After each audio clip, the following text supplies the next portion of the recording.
Assalamualaikum warahmatullahi wabarakatuh. Bertemu lagi dengan saya Melhatun Nafsia dari Prodi Pendidikan Kimia semester 6. Pada kesempatan kali ini, saya akan membahas sedikit tentang tata nama senyawa. Di sini ada kompetensi dasar 3.9 menerapkan aturan IUPAC untuk penamaan senyawa anorganik dan organik sederhana. 4.10 menalar aturan IUPAC untuk penamaan senyawa anorganik dan organik sederhana. Adapun tujuan pembelajaran kali ini adalah menerapkan aturan tata nama senyawa anorganik dan organik sederhana menurut aturan IUPAC, menentukan nama beberapa senyawa sesuai aturan IUPAC. Tata nama senyawa. Sebelumnya, apa kalian pernah menemukan bahan-bahan ini dalam kehidupan sehari-hari? Ada yang tahu apa nama senyawanya? Yang pertama, garam konsumsi atau NaCl. Nama IUPAC-nya natrium klorida, nama trivial atau nama dagangnya garam dapur. Yang kedua, CH3COOH. Nama IUPAC-nya asam asetat, nama trivialnya cuka makan. Yang ketiga, NaHCO3. Nama IUPAC-nya natrium bikarbonat, nama trivialnya soda kue. Tata nama senyawa. Senyawa menurut Zulfikar pada tahun 2008 didefinisikan sebagai zat yang dibentuk dari berbagai jenis unsur yang saling terikat secara kimia dan memiliki komposisi yang tetap. Ada beberapa nama senyawa yang dikenal dalam kehidupan sehari-hari, yaitu nama trivial atau nama dagang, dan juga nama senyawa yang disusun berdasarkan aturan IUPAC atau International Union of Pure and Applied Chemistry.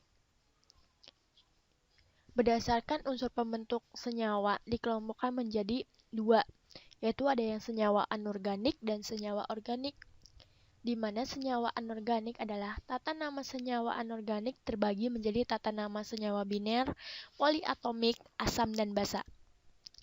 Sedangkan senyawa organik adalah suatu cara sistematik untuk memberi nama senyawa organik yang direkomendasikan oleh IUPAC.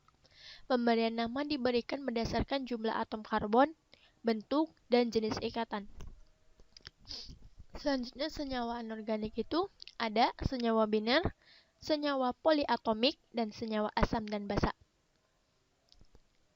Yang pertama kita bahas tentang senyawa biner. Senyawa yang dibentuk dari dua unsur yang berasal dari satu unsur logam dan satu unsur non-logam atau dari dua unsur non-logam. Yang pertama, senyawa biner logam dengan non-logam atau senyawa ionik. Sini. Jika senyawa biner dari logam yang mempunyai satu bilangan oksidasi atau biloks, maka rumusnya itu logam plus non-logam ditambah kata akhiran ida. Contoh di sini natrium bromida, di mana NaBr terdiri dari Na plus, yaitu dari logam bernama natrium, dan Br- dari non-logam bernama bromida.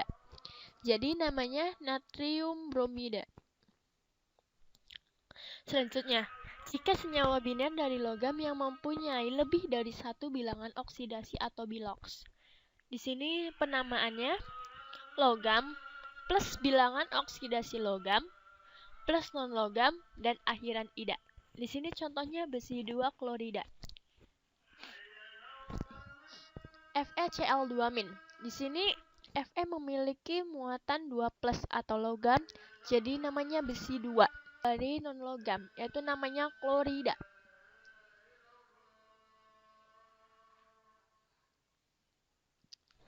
Selanjutnya, senyawa biner non-logam dengan non-logam atau senyawa kovalen. Jika atom non-logam hanya membentuk satu senyawa dengan atom lain, maka namanya non-logam plus yang bermuatan positif ditambah non-logam bermuatan negatif dan berakhiran kata ida.